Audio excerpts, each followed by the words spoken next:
This fan sure is giant, but not this giant. Hi, how you doing? So just a quick question for you. When you think of Steven, what comes to mind? Um, just think he's a very big Giants fan. He's been like this his whole life. Hello there, Steven. Ethan, how are you? I'm good. How about you? Doing good. Awesome. So I'm just going to interview you and ask you a few questions about sports, all right? Sounds good. So tell me about your childhood and what sports meant to you growing up. Okay, well, where I grew up in my neighborhood, sports was big. We played punch ball, we played baby baseball, box ball. The first baseball game I went to, which ended up being my favorite sport, I was 8 years old in 1955. My two uncles took me to see the Giants play the Braves, and that game still sticks out in my mind. Have your opinions of the Giants changed at all over the years? No, I've suffered like everybody else. Bad years, good years. It took them, from when I started rooting, it took 55 years for them to become a champ. And they've been doing very good these past few years, right?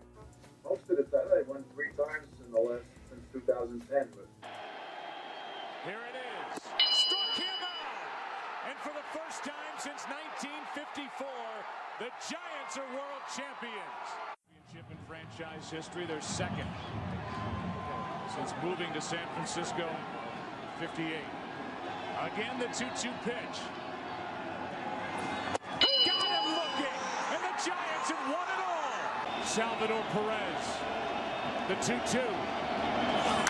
Popped up. Sandoval in foul territory. Giants win for the third time in the last 5 years. this could be a down year. Which was your favorite Giants game to attend and why? Okay, well, I just came back from San Francisco. I saw them play 4 games against the Dodgers. The other night was a really, really good game. But if I think back, 1989, when the Giants beat the Cubs to get back into the World Series, that last game was great. I vividly remember that. In fact, there's a DVD documentary called 50 Years Giants. I'm in that, and I talk about that game. What Giants memorabilia have you collected through the years? Oh, it's endless. Baseball cards, bats, gloves, balls, hats, wristbands, etc., etc. Name it, I have it. Which was your most meaningful to you and why? Well, the most meaningful is I'm a big Willie Mays fan. That was my hero growing up, and I have a lot of signed baseballs by him. But recently, somebody gave me a beautiful poster of all the guys that hit 500 home runs, and it's signed. It's a priceless piece. I love it. So I'm just wondering, where do you keep all of this memorabilia? 95% of it is in my garage. Why don't you give us a tour?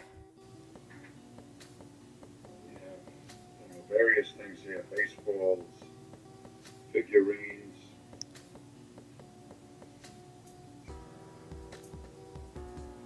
The main wall is over here. It's blocked by a golf course. So let me get close. There you go. That's a lot of memorabilia.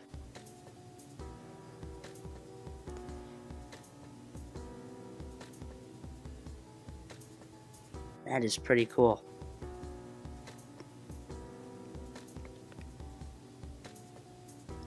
When did you start collecting all of this?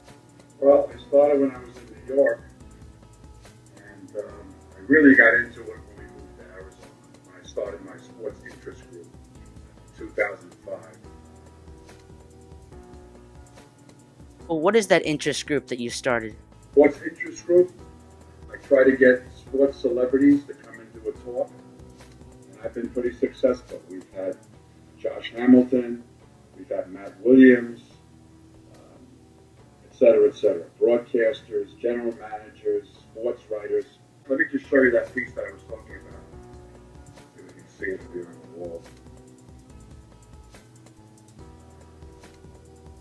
That's the piece I was talking about. All the 500. These guys all hit 500 or more home runs. And there's an autograph attached to each one of their faces. Wow. So I heard you're part of an organization dedicated to the Giants. Can you describe it? Yes, I'm part of the New York Giants Preservation Society. The Giants, when I grew up, were in New York City, and they moved in 1958 to San Francisco. So we're trying to keep the memory alive and thus the New York Giants Preservation Society. I'm in there with a friend of mine. I'll show you our business card.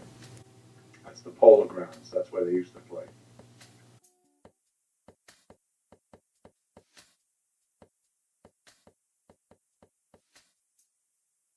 Nice. So, what was it like to see the Giants World Series trophy in New York and meet some famous players?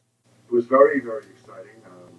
When they won in 2010, they brought the trophy back to New York that January. And I did not go, and I said to myself, if this happens again, I'm going to go.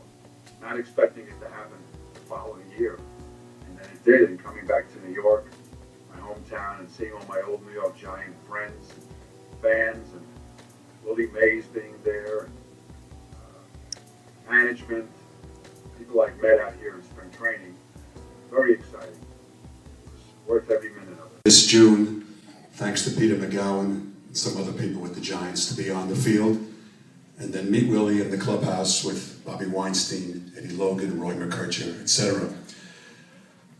Willie Mays, I remember that September 29th day, 1973, I ran out of handkerchiefs when he made his speech. I wasn't able to come 2 years ago. I now live in Arizona, but I said if this happens again, I'm going to come. Didn't expect it to be this quick, but here it is. I read that book that James Hirsch wrote. I know Willie is very modest. He mentioned Newcomb. You may remember this, Willie. Newcomb threw at you, knocked you down once. Same at bat, knocked you down twice. You get up and you say to the umpire, hey, do something about this. Umpire goes to the mound. Umpire comes back and says, Willie, Don apologizes. The next pitch went into the left field seats. Willie Mays rounds the bases, comes back to the plate, steps on the plate, says to the umpire, tell Nuke I apologize.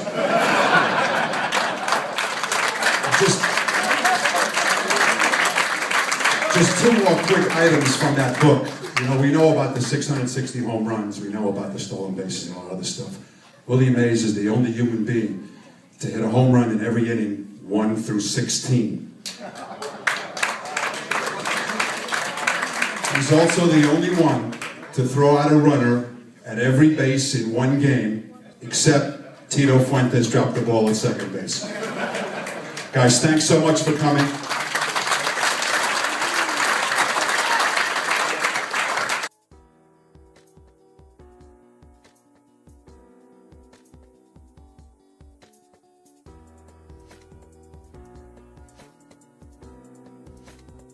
So, what do you hope from the Giants in the future?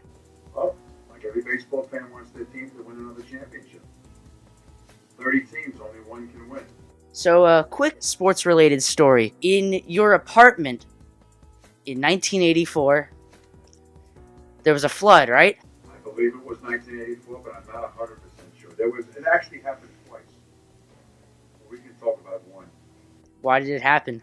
It happened because I was about ready to take a bath. I love taking baths because I used to, when I was young, I used to make believe I was a broadcaster and announce a baseball game while taking a bath. And the echoes came out really good. It was like having a microphone. It's kind of like singing. You sing better when you're in the bathroom. Yeah. Reverberates. So I turned on the bath, watching a game. Next thing I know, I see water shooting out of the bath. The whole apartment flooded. We lived on the 14th floor. The water went down to the 4th floor. People weren't too happy. And the second time it happened, the next day I went down in the elevator with the guy that lived below me in the 12th floor, and he said, are you trying out the sprinkler system again last night? Because they remembered it from 3 years earlier. So it was funny, but it wasn't funny. I tried drying everything up because my wife was out playing cards. I figured I'll fix the mess before she gets home, but it didn't happen. And it was all because of a Giants game. Probably. Well, thank you for answering these questions, Steven. Thank you. Thank you for interviewing me. Very much appreciated. Well, good luck with your organization and everything else in your future. Okay, thank you. Thank you. You do well also. Bye now. Bye-bye. Up there swinging. Backer throws. There's a left back. A Kennedy, I believe. The Giants won the pennant. The Giants won the pennant. The Giants won the pennant. The Giants won the pennant. Bobby Thompson hits it.